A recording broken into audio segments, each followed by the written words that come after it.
ಅದೊಂದೇ ಒಂದು ವಿಡಿಯೋದ ಕಾರಣದಿಂದಾಗಿ ದರ್ಶನ್ ಇಲ್ಲಿ ಲಾಕ್ ಆಗ್ತಾರಾ? ಇದೊಂದು ಇಂಪಾರ್ಟೆಂಟು ವಿಷಯ ಇದೆ ಇಲ್ಲಿ. ನೆಕ್ಸ್ಟ್ ಸ್ಟೋರಿ ನಾವು ನೋಡ್ತಾ ಇದ್ದೀವಿ. ಈ ಸ್ಟೋರಿಯಲ್ಲಿ ನೋಡಿ ನಾವು ಇದೊಂದು ವಿಡಿಯೋ ದರ್ಶನ್ ಲಾಕ್ ಆಗಿಬಿಡ್ತಾರ ಇಲ್ಲಿ.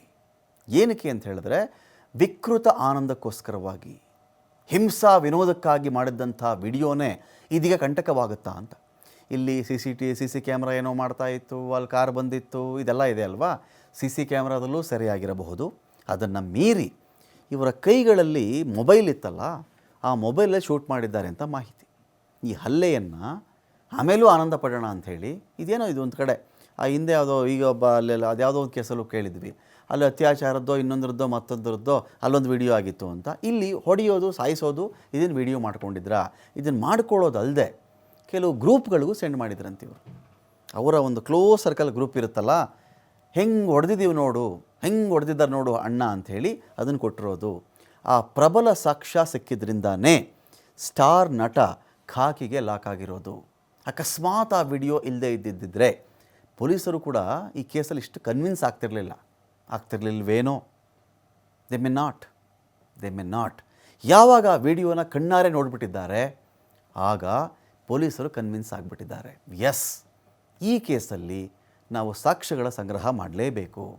ಇಲ್ಲಿ ಒಬ್ಬ ಕೊಲೆಯಾಗಿರ್ತಕ್ಕಂಥ ವ್ಯಕ್ತಿಯ ಫ್ಯಾಮಿಲಿಗೆ ನಾವು ನ್ಯಾಯ ಕೊಡಿಸ್ಬೇಕು ಅನ್ನೋ ಜಿದ್ದಿಗೆ ಬಿದ್ದೆ ಈ ಒಂದು ಕೇಸಲ್ಲಿ ಇಷ್ಟೊಂದು ಫೈಟ್ ಮಾಡ್ತಾ ಇರೋದು, ಸಾಕ್ಷ್ಯಗಳ ಸಂಗ್ರಹ ಮಾಡ್ತಾ ಇರೋದು.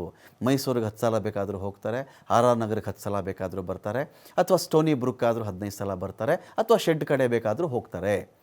ದರ್ಶನ್ ವಿಚಾರದಲ್ಲಿ 15 ವರ್ಷಗಳಿಂದ ಈತನ ಹಿಂಬಾಲಿಸ್ತಾ ಇದ್ದಂಥವನೇ ಈ ವಿಡಿಯೋ ಮಾಡ್ದ ಅಂತ ಮಾಹಿತಿ. ರೇಣುಕಾಸ್ವಾಮಿ ಮೇಲೆ ದರ್ಶನ್ ಹಲ್ಲೆ ಮಾಡಿರ್ತಕ್ಕಂಥ ದೃಶ್ಯ ಇದರಲ್ಲಿ ಇದೆಯಂತೆ. ಆ ವಿಡಿಯೋ ರೆಕಾರ್ಡ್ ಮಾಡಿದ್ದೆ ನಾಗರಾಜ ಅಲಿಯಾಸ್ ನಾಗ ಅಂತ. ಬಾಸ್ ಬಗ್ಗೆ ಜಂಭಾ ಕೊಚ್ಕೊಳ್ಳೋ ಸಲುವಾಗಿ ಈ ವಿಡಿಯೋ ಮಾಡ್ತಿದ್ದಂತೆ ಇವನು.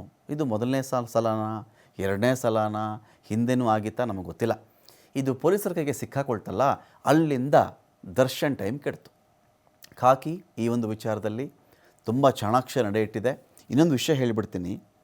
ಇಡೀ ರೇಣುಕಾಸ್ವಾಮಿ ಮರ್ಡರ್ ವಿಚಾರಕ್ಕೆ ಸಂಬಂಧಪಟ್ಟಂತೆ ನಾವು ಕೂಡ ನಮ್ಮ ಪತ್ರಿಕೋದ್ಯಮದ ಸಂದರ್ಭದಲ್ಲಿ ಇಷ್ಟು ವರ್ಷಗಳ ಅನುಭವದಲ್ಲಿ, ಅದಕ್ಕಿಂತ ಮುಂಚೆ ನಾವು ಪೇಪರಲ್ಲಿ ಓದಿರ್ತೀವಿ, ಟಿ ವಿಲಿ ನೋಡಿರ್ತೀವಿ, ನಾವು ಕೂಡ ಎಂತೆಂಥದ್ದೋ ಮರ್ಡ್ರ್ ಕೇಳಿದ್ದೀವಿ ರೀ. ಭೂಗತ ಲೋಕದ ಮರ್ಡ್ರ್ಗಳು, ಅಥವಾ ಜಯರಾಜ್ ಮರ್ಡರು, ಕೊತ್ವಾಲ್ ಮರ್ಡರ್, ಇವೆಲ್ಲ ಕೇಳಿದ್ದೀವಲ್ವ ನಾವು.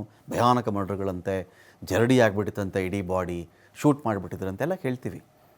ಆದರೆ ನಿಮಗೆ ಭೂಗತ ಲೋಕದ ಮರ್ಡ್ರ್ಗಳಾಗಲಿ, ಯಾವುದೋ ರೌಡಿ ಹೊಡೆದಾಡಿ ಸಾಯಿಸೋದಾಗಲಿ, ಒಂದು ರೋಷ ಇರುತ್ತೆ, ಒಂದು ಕೋಪ ಇರುತ್ತೆ. ಅಪ್ಪ ಇವನು ಸತ್ತರೆ ಸಾಕಪ್ಪ, ಇಲ್ಲಾಂದರೆ ನನ್ನನ್ನು ಸಾಯಿಸ್ಬಿಡ್ತಾನಪ್ಪ ಇವನು ಅನ್ನೋ ಅಸಹಾಯಕತೆಯಿಂದನೂ ಕೂಡ ಆ ರೋಷದಲ್ಲೂ ಹೊಡೆದುಬಿಟ್ಟಿರ್ತಾರೆ. ಪ್ಲ್ಯಾನ್ ಮಾಡ್ಕೊಂಡು ಹೊಡಿತಾರೆ. 70 ಜನ ಒಬ್ಬನ ಪ್ಲ್ಯಾನ್ ಮಾಡಿ ಅವ್ನು 2 ವೀಲರ್ ಬಂದಾಗ ಹೊಡೆದಾಕಿರೋ ಉದಾಹರಣೆ ಅಂತೂ ಇದೆ. ಅಕಸ್ಮಾತ್ ಇವನು ಬದುಕಿಬಿಟ್ಟ ಅಂದರೆ 70 ಜನನೂ ಉಳಿಸಲ್ಲ ಇವನು ಅಂತ ಗಾಬರಿಲೂ ಹೊಡೆದಿರ್ತಾರೆ. ಆದರೆ ಡಿಫೆನ್ಸ್ಗೂ ಹೊಡೆದಿರ್ತಾರೆ, ಲಾಭಕ್ಕೂ ಹೊಡೆದಿರ್ತಾರೆ. ಈ ಕೇಸ್ ಇದೆಯಲ್ಲ, ಒಂದು ರಿಕ್ವೆಸ್ಟ್ ಮಾಡಿಕೊಳ್ಳಬಲ್ಲೆ.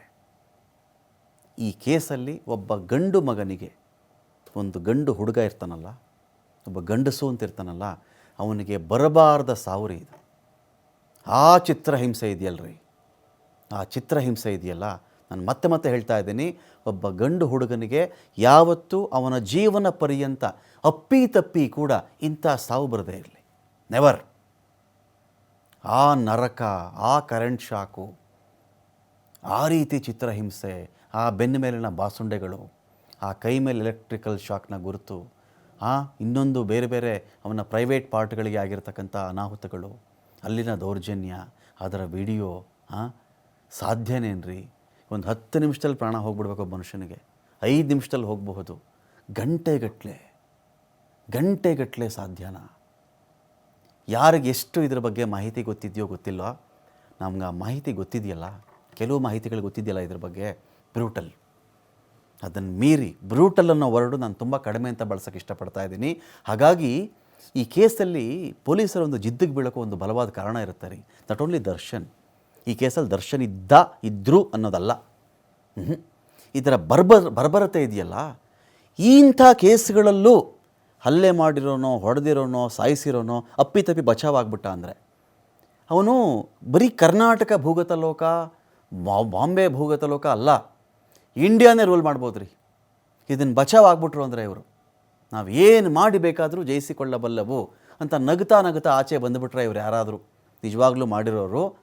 ಇದನ್ನು ಮೀರಿದ ಬ್ರುಟಾಲಿಟಿ ಒಬ್ಬ ಗಂಡಸಿಗೆ ಕೊಟ್ಟಿರೋದು ಕಳೆದ 20-25 ವರ್ಷನ 30 ವರ್ಷನೂ ನಾವು ನೋಡಿಲ್ಲ ರೀ. Never in our life, never in our career. ಅಂಥ ಭೀಕರತೆ ಇದೆಯಲ್ಲ ಇದರಲ್ಲಿ, ನೀವು ಇಮ್ಯಾಜಿನ್ ಮಾಡೋಕ್ಕಾಗಲ್ಲ ರೀ. ಕುತ್ತಿಗೆ ಕುಯ್ದಿರೋದು ನೋಡಿರಬಹುದು, ಕೈ ಕತ್ತರಿಸಿರೋದು ನೋಡಿರ್ತೀರ, ಹೊಟ್ಟೆಗೆ ಡ್ಯಾಗರಿಂದ ಇರಿದು ಆಚೆ ತೆಗೆದಿರೋದು ನೋಡಿರ್ತೀರ ಅಲ್ವಾ, ಶೂಟ್ ಮಾಡಿರೋದು ನೋಡಿರ್ತೀರ, ತಲೆ ಮೇಲೆ ಕಲ್ಲು ಎತ್ತಾಕಿರೋದು ನೋಡಿರ್ತೀರ. ಇದಿದೆಯಲ್ಲ ರೀ, ಮನುಷ್ಯನ ಯಾವ ಅಂಗವನ್ನು ಬಿಡದೆ, ಯಾವುದೇ ಅಂಗವನ್ನು ಬಿಡದೆ ಎಲೆಕ್ಟ್ರಿಕ್ ಶಾಕು ಕೊಟ್ಟಿದ್ದಾರೆ ಇವರು. ಸ್ಕಿನ್ ಔಟ್ ಕೂಡ ಆಗಿದೆ ಕೆಲವು ಕಡೆ. ಬದುಕೋದು ಹೇಗೆ ರೀ ಮನುಷ್ಯ? ಬದುಕಬೇಕಾ? ಅದನ್ನು ರೆಕಾರ್ಡು. ಈ ಹಿಂಸಾ ವಿನೋದ ಇದೆಯಲ್ಲ ಇದರಲ್ಲಿ, ಇದಕ್ಕಿಂತ ಬರ್ಬರವಾಗಿ ನಿಜವಾಗ್ಲೂ ಹೇಳ್ತಾ ಇದ್ದೀನಿ ಮಾತು, ಯಾರೇ ಆ ಮನುಷ್ಯನ ಡೆಡ್ ಬಾಡಿಯನ್ನು ಒಮ್ಮೆ ನೋಡಿಬಿಟ್ಟಿದ್ದರೆ ಪಶ್ಚಾತ್ತಾಪ ಆಗಬೇಕು, ಪ್ರಾಯಶ್ಚಿತ್ತ ಮಿಸ್ ಆಗಲೇಬಾರದು. ಆ ಥರದ ಕಥೆ ಇದು. ಹಾಗಾಗಿ ಈ ಒಂದು ವಿಡಿಯೋನ ಬಹಳ ಜತನದಿಂದ ಕಾಪಾಡಿಕೊಂಡಿದ್ದಾರೆ. ಸಾಕ್ಷಿಗಳಲ್ಲಿ ಮೆನ್ಷನ್ ಮಾಡಿಲ್ಲ, ಶೆಡ್ ಸ್ಥಳ ಮಹಜರಲ್ಲೂ ಉಲ್ಲೇಖ ಮಾಡಿಲ್ಲ. ಇದನ್ನು CCTV ಬಗ್ಗೆ ಅಷ್ಟೇ ದಾಖಲೆಗಳು, ಶೆಡ್ಡಲ್ಲಿ CCTV ಇತ್ತು ಅಷ್ಟೇ ಅಂತ. ಆದರೆ ಅವ್ರು ರೆಕಾರ್ಡ್ ಮಾಡಿದಾರಂತಲ್ಲ, ಅದನ್ನು ತೋರಿಸಿಲ್ಲ, ಅದನ್ನು ಹೇಳಿಲ್ಲ. ಯಾಕಂತ ಹೇಳಿದ್ರೆ ಅದನ್ನು ಹೇಳಿಬಿಟ್ರೆ ಆ ಒಂದು ಸಾಕ್ಷಿಗೆ ಸಂಬಂಧಪಟ್ಟಂತೆ ಇವರೇನೋ ಡೈವರ್ಟ್ ಮಾಡಬಹುದು. ಆ ಕಾರಣಕ್ಕೆ ನೇರವಾಗಿ ಕೋರ್ಟ್ ಕೊಡ್ತೀವಿ ಅಂತ ಹೇಳಿ ಡಿಸೈಡ್ ಮಾಡಿದ್ದಾರೆ.